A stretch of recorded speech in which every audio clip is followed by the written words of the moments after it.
Hi, I'm Dana Obleman. This video is part of my free sleep course for kids 25 months and up right here on YouTube. If you could use some more guidance and check out Sleep Sounds Plus, the link is in the description below.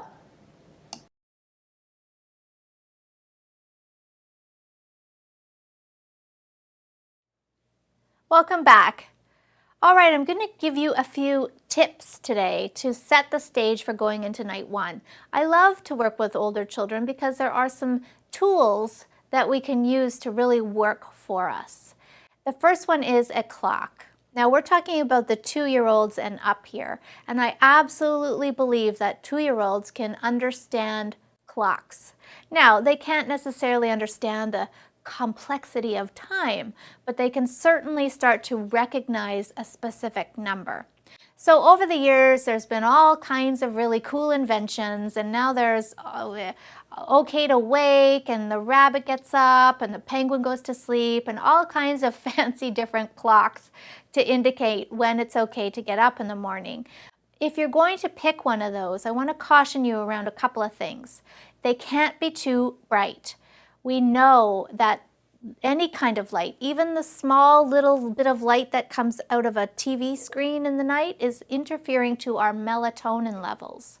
So if you pick up something, it can only glow yellow or red, cannot glow green or blue. So nowhere in the night can this light up green or blue. And if it lights up, it should be very, very, very low light, or put the light part sort of behind something maybe, so it's just emanating up behind a book or something, so that the child can still see when it's okay to get up. So okay to wake clocks. So what we want to do is encourage our child that when she sees the rabbit or the penguin or whatever you're talking about, the egg light up, anything that you get, this is when it is appropriate to start calling for a parent.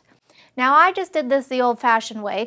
This was 16 years ago. There was no such thing as all these fancy clocks. And I just got myself a digital alarm clock with red numbers, and I duct taped over the minute numbers so all my children could see was the number. And I started to talk about the number 7, magic 7. Magic 7 is when we go nighty-night, and magic 7 is when we wake up in the morning. And I did this with all 3 of my children before they were 2. Around the 22-month mark, I would put it on a shelf so they could see it from their crib. I put it high enough that it wasn't just pouring light right into their eyes, so high enough that they could see it, but out of direct level with eyes. And just started saying, you know what, you may not call for mommy until you see magic 7. That's when we go nighty-night, and that's when we get up. And yes, this takes time. They're not going to magically get this on the first night. But as time went on, they would realize, okay, I really can't call for her until I see that 7.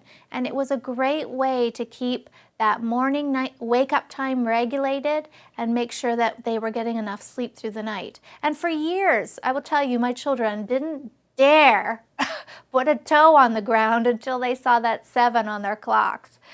So that's a great place to start, some sort of indicator that it's time to get up. Another thing I want to talk about is reward charts, or reward strategies in general. Obviously, we want to keep this as positive as we can. We will talk about consequences, but for now, let's talk about the good stuff. Rewarding our children. We first of all want to make sure that our children are clear about what we want. I think a lot of times we just assume that kids know what we would like to see show up, and we don't verbalize it. So sit down with your child. If they're just the little ones, maybe get a book about what bedtime looks like and sleeping through the night. If they're older, you can find some great advice on sleepforkids.org about teaching your children some age-appropriate sleep education. And say, listen, this is a goal we're working towards for you to sleep all night without our help. You're going to feel better, mommy and daddy are going to feel better, and the whole family is going to be doing much better. So set the expectations and then give some sort of reward for meeting those expectations. I have no problem with offering rewards to children. I think they have a shelf life, so they're not going to last forever. At some point, your child gets bored with it, or you get bored with it.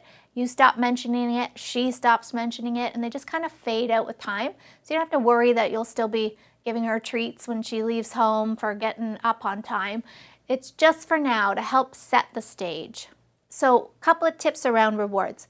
In order for them to work well, they need to be as immediate as possible. So you would say to your little one, if you can sleep all night without waking up a parent, then when you see Magic 7, you get your prize. Now, what could be some prizes? Some people use just like Halloween style treats if your child's really motivated by a sweet tooth, or you could just get a little treasure chest and fill it with stuff you got from the dollar store. Some kids are really into Hot Wheels, some kids are really into stickers. Anything that you think your child would be motivated to at least try to get the reward, definitely start implementing it. The only caution around it is try not to do anything where they have to collect a certain number of things in order to get the bigger prize. Especially with our little ones, our 2 to 5 age range here, that won't work. Just won't work. It's not immediate enough. They just don't get it. 5 and up, you could use it down the road. Maybe when they're really mastering the skills, you can start to say, okay, you have to get a couple in a row before you can get the actual prize. You can start stretching it out a little bit. But for all of us, adults included, the more immediate the reward can be, the better the habit becomes. So those are our 2 things. I want you to figure this out before we go into night 1. What is the reward and what kind of clock are you going to use? Get those ready to go, and we'll talk about night 1 in the next video.